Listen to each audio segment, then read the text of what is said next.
Aujourd'hui, on est venu ici à Mboro en partenariat avec l'association Les Amis de tous, dont la directrice fondateur est trop gentille. À cause de sa gentillesse, nous, on a dit que vu qu'ils ont construit un hôpital, nous, on va l'entretenir. Hope Cleaning fait des journées volontaires dans des différentes structures, comme dans des cimetières, des hôpitaux, des postes de santé, même des maisons délabrées dont les propriétaires n'ont pas les moyens de prendre une agence de service de nettoyage professionnel. Nous, on prend le soin de lui faire un service. Parce qu'on travaille en famille. Il y a une très belle équipe qui est derrière nous, qui est supervisée par moi-même et coordonnée par Abdouka, mon collègue. On fait la désinfectation aussi. Le message que je lance à l'endroit des jeunes, surtout les jeunes du village, par exemple ceux qui habitent là, je leur dis qu'il ne faut pas attendre que les gens viennent de loin pour faire un service qu'ils auraient dû eux-mêmes initier. Voyez. Donc du coup, eux, ils ont fait des grands efforts de leur construire un bel bijou. L'entretien, ça vaut plus que de l'or. Donc j'insiste pour qu'ils aient la volonté d'organiser ça, même tous les 15 jours ou chaque semaine.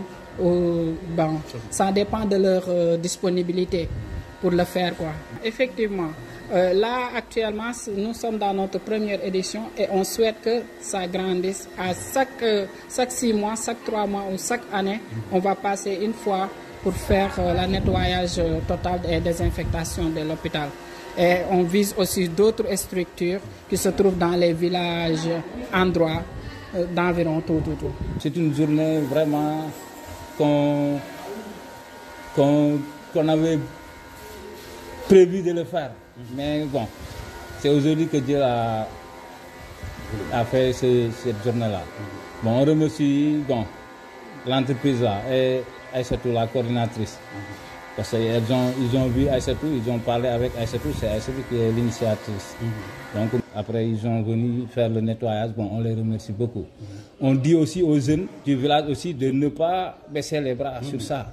Il faut qu'ils continuent à faire l'entretien de ce poste-là. Parce que c'est un poste, au niveau de la commune, je peux dire que c'est une. Investir sur ce poste-là. Parce qu'il ne faut pas qu'il dise que bon, il y a un comité de gestion. Mais le comité ne suffit pas. Hein? Il faut que la population se mobilise pour faire l'entretien. Parce que l'entretien est très difficile. Donc il faut y mettre. Inch'Allah. Vraiment, ils nous ont galvanisés, ils nous ont motivés. Vraiment, Inch'Allah. On va essayer de voir si on le fera par 15 jours ou bien à chaque fin du mois, on se mobilise et on fait le nettoyage. Remercier les partenaires. On les remercie. On remercie Aïssatou et tous les partenaires des Amis de tout. Le village vous remercie. Le chef du village est très content de vous. Il vous remercie. Il remercie tous les amis, tous les partenaires. Tout Upclink qui a initié cette nettoyage-là. Je remercie tous les... Vous aussi, la presse aussi, on vous remercie. Parce que sans vous, personne ne connaît rien. Non, l'État ne peut pas tout faire. L'État fait la moitié. Presque, si c'est le 3 de l'État qui fait la moitié, les populations vont faire la moitié pour qu'on avance. L'activité d'aujourd'hui, en fait, ce sont les jeunes Hope Cleaning qui ont eu l'initiative. Parce que moi, j'y pensais il y a longtemps, mais bon, après financièrement, c'est compliqué, le temps, l'organisation et tout ça. Et donc, on a fait venir Abdouka parce que nous allons refaire de papier, en fait, le site internet et tout. Et donc, du coup, on l'a fait venir ici pour qu'il visite le poste pour prendre des images. Et moi, je ne savais pas qu'il était aussi dans le nettoyage professionnel. Et c'est quand nous sommes rentrés à Salé, il m'a téléphoné, il m'a dit qu'il a vu avec son responsable. Ils ont décidé de venir donner une journée de nettoyage à l'hôpital et faire les linges, et puis avec des matériaux professionnels, quoi. Très réussi, et je leur remercie vraiment beaucoup. Parce que ça vient d'eux, c'est du bénévolat, ils ont tout ramené, même voilà, les matériels, tout, on s'est occupé de rien, c'est leur organisation. Et comme surtout aussi pour sensibiliser d'autres jeunes à faire comme eux, ou faire mieux, parce que c'est toujours pareil, c'est passé par la communication, par la vulgarisation, par la sensibilisation. C'est comme ça que les choses vont avancer. Et puis surtout les bonnes choses, je pense qu'il faut les sortir. Il faut parler quand il y a de belles actions comme ça, il faut les montrer, il ne faut pas les cacher. Parce que ça pourrait aussi inspirer d'autres personnes à faire comme ça. Ça va, surtout notre plaisir, c'est de voir les gens se faire soigner dans les petits quotidiens. Ça, c'est vraiment,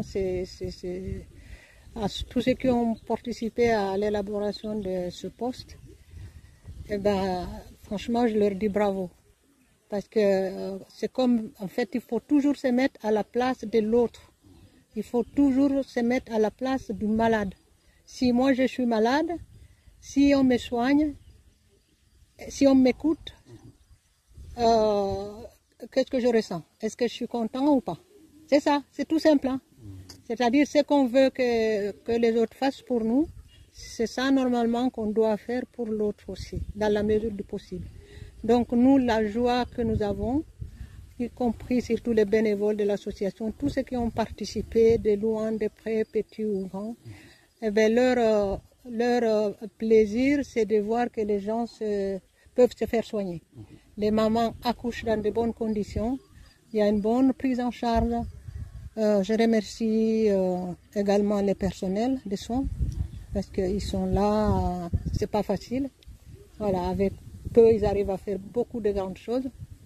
Du coup, tout ça, c'est l'avantage des patients. Mais nous tous, on peut être patients. C'est ce qu'ils ont promis tout à l'heure. Ils ont dit qu'ils reviendraient peut-être tous les 6 mois, voire au moins une fois par an. Parce qu'il faut le faire dans un hôpital, il faut que ça soit propre.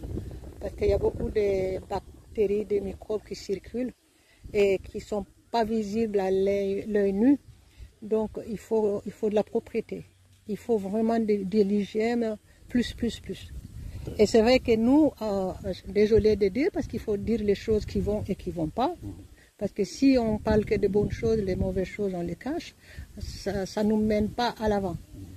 Je vais dire par là, même pas seulement en Bourok, tous les hôpitaux, tous les systèmes de soins, de santé du Sénégal, de l'Afrique, du monde, normalement ça doit être propre.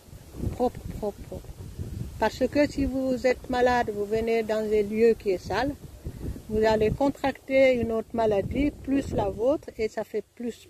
Et c'est pas bon, c'est délétère pour vous. Et puis je vais aller plus loin aussi, et la salubrité, c'est ce qu'on dit. Et quand je vois des plastiques partout, c'est vrai, là, comme je profite que vous me donnez l'occasion pour sensibiliser, le pays, il faut qu'il soit propre. Voilà. Le pays, il faut qu'il soit propre. En fait, il faut qu'on soit responsable aussi de notre côté. Il ne faut pas attendre. Moi, il ne faut pas que j'attende de vous pour faire. Vous voyez, il ne faut pas qu'on attende. L'État, elle doit mettre les moyens. Mais l'État tout seul ne peut pas porter la saleté du Sénégal sur ses épaules. Il faut que chaque citoyen soit responsable de sa santé, de sa propriété. Il faut que chacun mette du sien. Une seule personne, n'importe qui, si ce n'est pas Dieu, il ne peut pas porter ça. Même Dieu, à un moment donné, il va dire, bon, c'est bon. Je t'ai donné la santé, la vie, maintenant c'est à toi de te débrouiller. Le jardin, c'est des partenaires qui ont financé tout ça. Donc au départ, on a planté 180 arbres à peu près. Et puis après, il fallait les arroser. Donc on a dit, ça va poser un problème pour les arroser, parce qu'il n'y a pas beaucoup d'eau ici. Donc ils ont dit, ça coûte combien de faire un forage et de faire un arrosage automatique. Donc on a calculé à peu près. Et puis ça coûte à peu près entre 10 et 11 000 euros. Donc ils ont financé la totalité. Donc le forage, les tuyaux d'arrosage, le plombier qui m'a aidé à installer tout ça, les tuyaux et tout ça. On a quand même mis 1100 mètres de tuyaux, donc ça fait 1,1 km de tuyaux.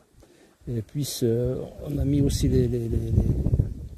les embouts, les arrosages automatiques et tout ça. Et là bientôt on va installer des programmateurs, parce qu'il y a 7 zones d'arrosage. Donc pour qu'il y ait de l'eau dans toutes les zones d'arrosage, on va mettre des programmateurs qui vont arroser à tour de rôle le jardin. Alors on remercie les partenaires parce qu'ils sont toujours présents à nos côtés. Et on le remercie beaucoup parce que tout ça, ça va rapporter, il y aura beaucoup de fruits qui vont engendrer de l'argent pour le poste de santé, pour la survie du poste de santé. Des citrons, pamplemousses, qu'est-ce qu'il y a d'autre? Il y a des oranges, des mangues, des cocos, des corosols, des grenades, oui, une grosse variété d'agrumes et de fruits, des cocos. Oui. Ah, les agrumes se portent plutôt bien, donc on pense que d'ici l'année prochaine ou dans 2 ans, ça va commencer à produire. Déjà, les grenades produisent depuis l'année dernière, mais on pense que ça va, comme c'est arrosé, ça va bien se passer, quoi.